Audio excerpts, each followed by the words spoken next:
राधे राधे सभी को। अक्षय तृतीया पर लड्डू गोपाल को चंदन के वस्त्र कैसे धारण कराएं। तो देखिए, आपके पास जो भी चंदन है हम उसको एक किसी भी कटोरी में या किसी भी बर्तन में हम ले लेंगे और आप अपने लड्डू गोपाल के अकॉर्डिंग चंदन ले सकते हैं। और चंदन घोलने के लिए आप गुलाब जल या गंगा जल का इस्तेमाल करें, क्योंकि गंगा जल ठंडा होता है और गुलाब जल भी ठंडा होता है। या फिर आप इन दोनों को मिलाकर भी इस पेस्ट को बना सकते हैं, चंदन के पेस्ट को घोल सकते हैं। और किसी भी ब्रश की हेल्प से आप एक पतला या मोटा, जैसे भी आपके लड्डू गोपाल है उसके अकॉर्डिंग आप ब्रश ले लीजिएगा और लड्डू गोपाल को हम इस तरह से चंदन का लेप लगाएंगे। और अगर आपको लगता है कि हम पूरे शरीर पर लड्डू गोपाल के चंदन का लेप नहीं लगा सकते हैं, चंदन के वस्त्र नहीं धारण करा पा रहे हैं, तो आप अक्षय तृतीया वाले दिन लड्डू गोपाल के चरणों पर चंदन ज़रूर लगाइएगा। और अगर पूरे आप शरीर पर लड्डू गोपाल के चंदन लगा रहे हैं तो आपको सिर्फ नेपी पहनानी है लड्डू गोपाल को, यानी लंगोट पहनानी है। और अगर आप चरणों पर लगा रहे हैं सिर्फ, तो आप सफ़ेद कलर के लड्डू गोपाल को वस्त्र धारण करा सकते हैं।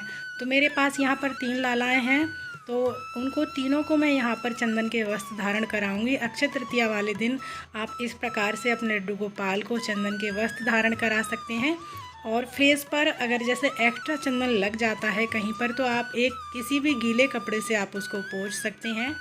और देखिए, उसके बाद में जब आप ये चंदन लगा देंगे तो उसके बाद में आपको ये कब हटाना है, तो आप चाहें तो 12 बजे के बाद में इस चंदन को हटा सकते हैं, क्योंकि ये चंदन बहुत ही जल्दी सूख जाता है। जब आप लगाएंगे तो आप देखेंगे कि साथ ही साथ ये सूखता भी जाता है।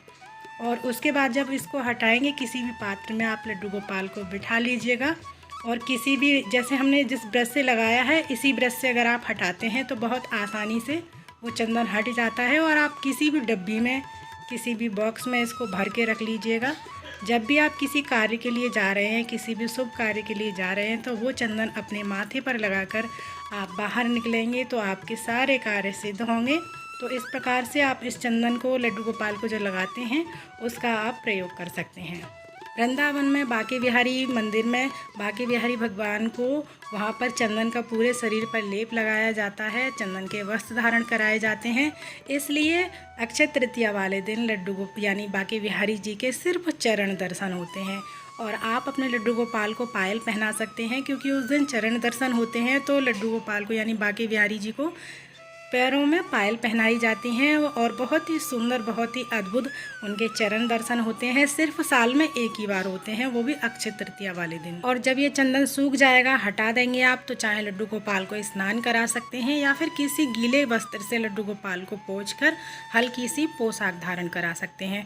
और भोग में लड्डू गोपाल को अक्षय तृतीया पर सत्तू का भोग लगाया जाता है और ठंडे ठंडे शरबतों का भोग लगा सकते हैं। लड्डू गोपाल को सत्तू का शरबत बना सकते हैं। और अक्षय तृतीया पर बांके बिहारी मंदिर में चंदन का लड्डू का भोग लगाया जाता है, यानी उनको समर्पित किया जाता है। तो आप भी अपने लड्डू गोपाल को चंदन का लड्डू का भोग लगा सकते हैं, समर्पित कर सकते हैं।